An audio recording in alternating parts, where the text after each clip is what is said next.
Welcome dear students. यहां से हम मैथ्स का एक बहुत ही इंपॉर्टेंट चैप्टर पढ़ने जा रहे हैं जिसका नाम है ट्रायंगल। ट्रायंगल शेप स्टूडेंट्स बहुत ही कॉमन है, इसका एप्लीकेशन आपको हर जगह देखने को मिलेगा। ठीक है, जैसे कि मैं आपको बता दूं स्टूडेंट्स कि ब्रिजेस का कंस्ट्रक्शन अगर आप देखें तो ब्रिजेस के कंस्ट्रक्शन के अंदर भी ट्रायंगल शेप का बहुत ही इंटरेस्टिंग तरीके से यूज किया गया है। ओके, अब स्टूडेंट्स इजिप्ट के पिरामिड के बारे में आपको पता होगा, आपने पढ़ा भी होगा, they are one of the 7 wonders of the world.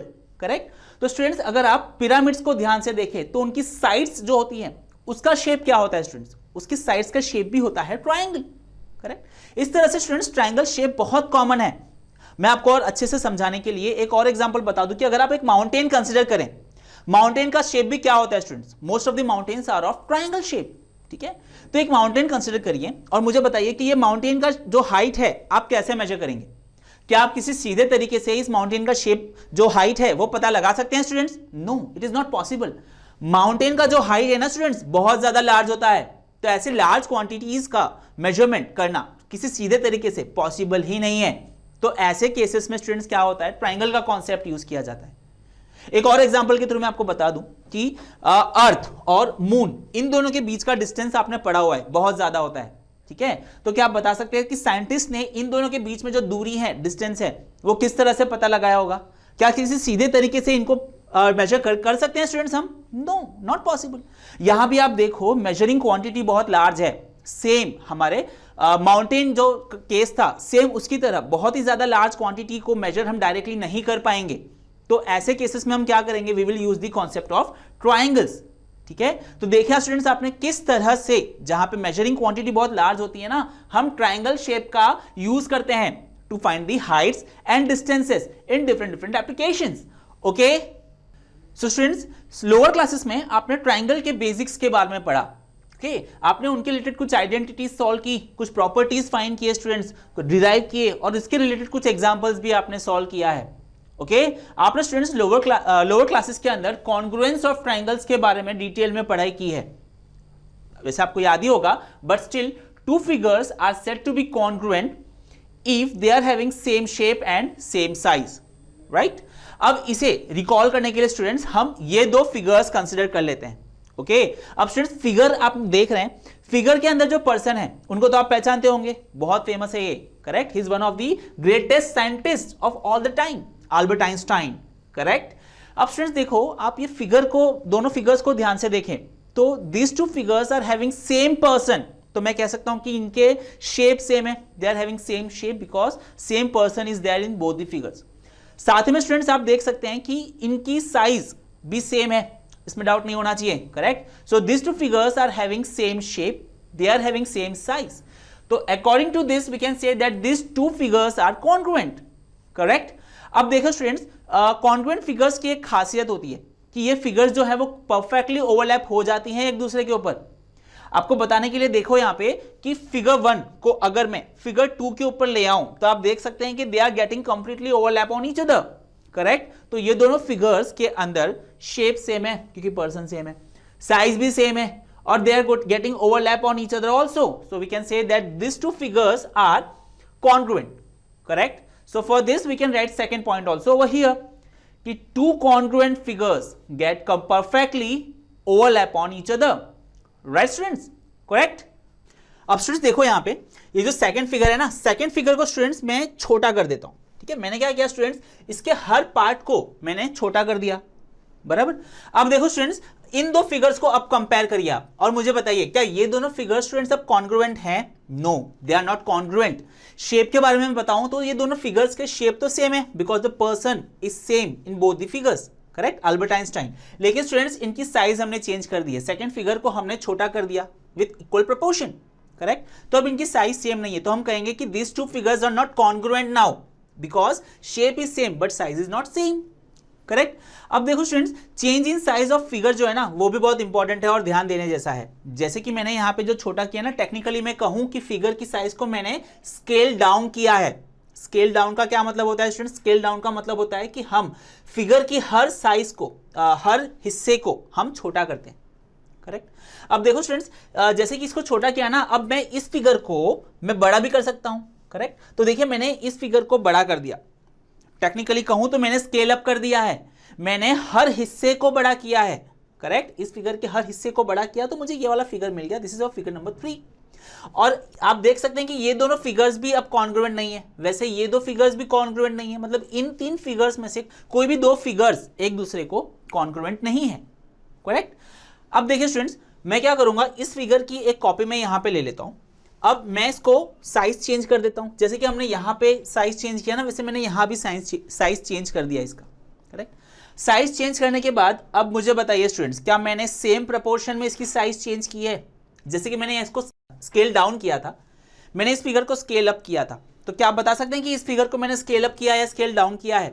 Students, मैंने यहां पे ना तो इसको स्केल अप किया है और ना ही स्केल डाउन किया है, क्योंकि स्केल डाउन का क्या मतलब देखा था हमने, स्केल डाउन का मतलब होता है कि फोटो के हर हिस्से को सेम प्रपोर्शन में हम छोटा करेंगे।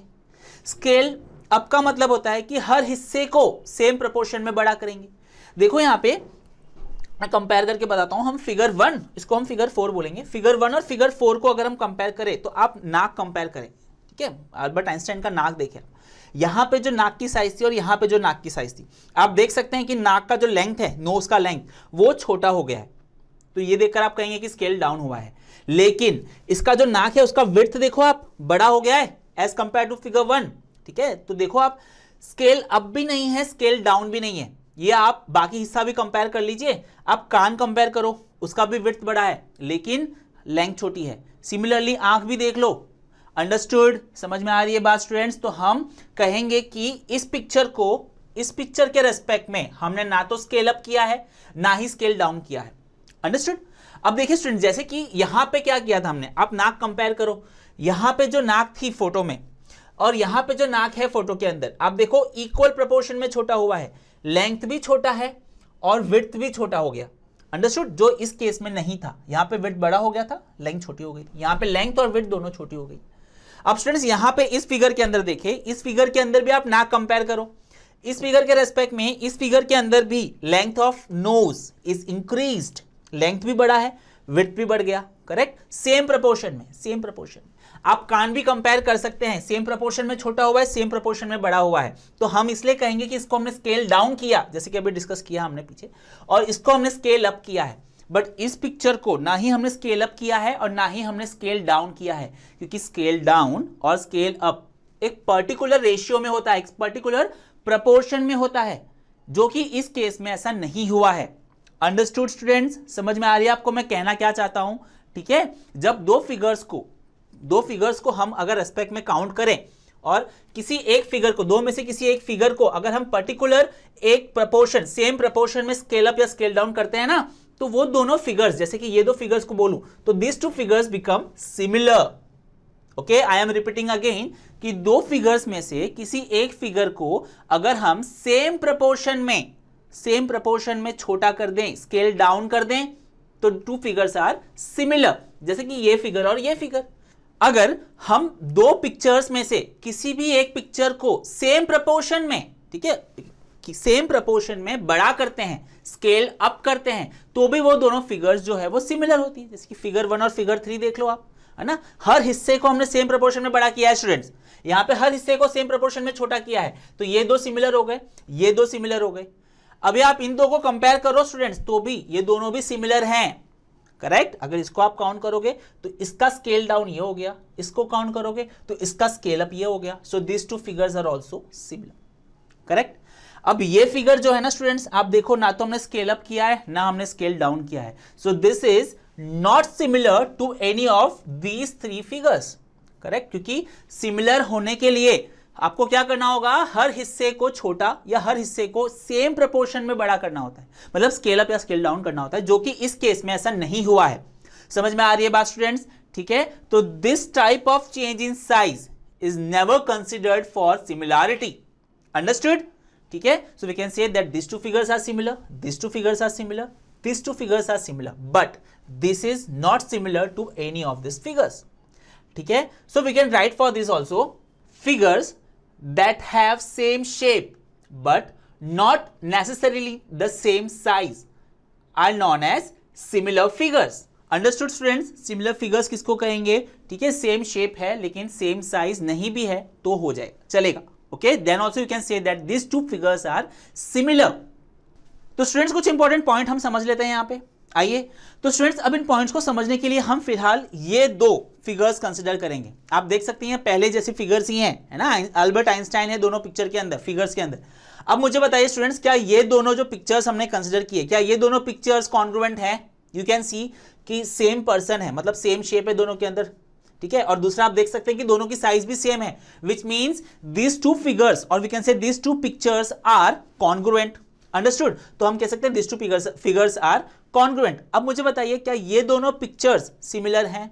आप देखो, अगर फर्स्ट पिक्चर को मैं रेफरेंस में रखूं तो सेकंड पिक्चर जो है मेरा, ये वाला स्टूडेंट्स आप देखो, हमने with respect to this we have scaled it up by factor of 1 और we can scale it down by factor of 1। अब स्केल अप या scale down by factor of 1 का मतलब होता है कि साइज हम नहीं चेंज कर रहे। Okay, scale up by factor 1, scale down by factor 1 का मतलब होता है कि साइज चेंज नहीं हो रही, तो विच मींस कि दोनों की साइज सेम है, लेकिन आपने साथ में स्केल अप स्केल डाउन भी किया है, मतलब ये दोनों सिमिलर भी हुए। ठीक है, तो पहला क्या था, सेम शेप सेम साइज, तो कॉन्ग्रुएंट। अब यहां पे स्केल अप स्केल डाउन किया by factor of 1, which means this are similar. तो इसकी वजह से हमारा फर्स्ट पॉइंट हमें मिल जाता है कि यहां पे मेंशन भी करते हैं हम साथ में, all congruent figures are always similar. ठीक है, तो दो कॉन्ग्रुएंट फिगर्स, अगर दो फिगर्स कॉन्ग्रुएंट है तो वो सिमिलर भी होंगे। ठीक है, अब हमारे नेक्स्ट पॉइंट की तरफ बढ़ते हैं स्टूडेंट्स। अब देखो, अभी हम इसको, ये वाला जो पिक्चर है ना, इसको हम रेफरेंस में रखते हैं और इसके हिसाब से ये वाला जो पिक्चर है ना, इसको स्टूडेंट्स मैं स्केल अप कर देता हूं बाय सम प्रोपोर्शन, है ना, मैंने इसके हर हिस्से को इक्वल प्रोपोर्शन में मैंने बड़ा कर दिया स्टूडेंट्स, तो मैंने इसको स्केल अप कर दिया। अब मुझे बताइए क्या ये दोनों पिक्चर स्टूडेंट्स, ये दोनों पिक्चर कॉन्ग्रुएंट हैं? No, this two pictures are not congruent. क्यों? रीजन बड़ा साफ है, डाउट नहीं होना चाहिए। दोनों का शेप सेम है पर साइज चेंज हो गई, यहां मैंने बढ़ा दी है ना, मैंने स्केल अप कर दिया है। So this two figures are not congruent. Understood? Because the sizes are different. पर हम कह सकते हैं कि ये दोनों फिगर जो है वो सिमिलर है, क्योंकि हमने सारे हिस्से को, हर हिस्से को इधर मैंने बड़ा कर दिया है सेम प्रोपोर्शन में, तो इसलिए ये दोनों फिगर सिमिलर है। अब स्टूडेंट्स इसी फिगर को देखो, मैं यहां पे स्केल डाउन कर रहा हूं, मैंने स्केल डाउन कर दिया बाय सेम प्रोपोर्शन, है ना, इसके हर हिस्से को मैंने सेम प्रोपोर्शन में छोटा किया हुआ है। अब मुझे बताइए क्या ये फिगर और ये फिगर कॉन्ग्रुएंट है या नहीं है?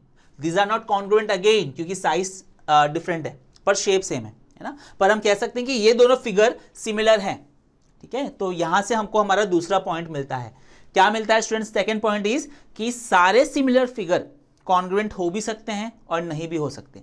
पहली कंडीशन में हमने देखा कि वहां पे कॉन्ग्रुएंट फिगर्स जो थे वो सिमिलर थे, है ना। यहां पे हम देख रहे हैं कि सिमिलर फिगर्स, सारे similar figures, most of the similar figures congruent नहीं होते। यहां पे हम हमारा सेकंड पॉइंट लिखते हैं students, let us write over here, all similar figures may or may not be congruent. Okay, सारे सिमिलर फिगर्स कॉन्ग्रुएंट हो सकते हैं और नहीं भी हो सकते। ठीक है, जैसे पहले पे हमने देखा था, पहले कंडीशन में ये वाला फिगर दोनों सेम शेप सेम साइज, तो सिमिलर थे, साथ में कॉन्ग्रुएंट भी थे। So similar figures may be congruent. अब सेकंड केस देखो, सेकंड केस में आप देख सकते हो कि एक बड़ा एक छोटा है, similar figures are not congruent, which means similar figures may be congruent and may not be congruent. ठीक है, तो यहां पे हमारा सेकंड पॉइंट भी हमने सेटिस्फाई कर दिया। समझ में आ रही है बात स्टूडेंट्स? ये दो पॉइंट है ना, बहुत ही इंपॉर्टेंट है, कॉन्सेप्ट है, ये दो चीज आपको याद रखना है स्टूडेंट्स। ओके, तो स्टूडेंट्स, अगर ड्रोन स्टडी के ये वीडियोस आपको अच्छे लग रहे हैं तो आप प्लीज इनको लाइक करें, सब्सक्राइब करें, कमेंट्स लिखें स्टूडेंट्स, अपने थॉट्स बताएं, हमारे साथ शेयर करें कि आप और क्या चाहते हैं। और इतना ही नहीं स्टूडेंट्स, सबसे इंपॉर्टेंट नीचे शेयर बटन पे क्लिक करें और अपने दोस्तों के साथ इन वीडियोस को व्हाट्सएप और फेसबुक पे शेयर करें स्टूडेंट्स, ताकि वो भी इन वीडियोस का फायदा उठा सकें स्टूडेंट्स, राइट।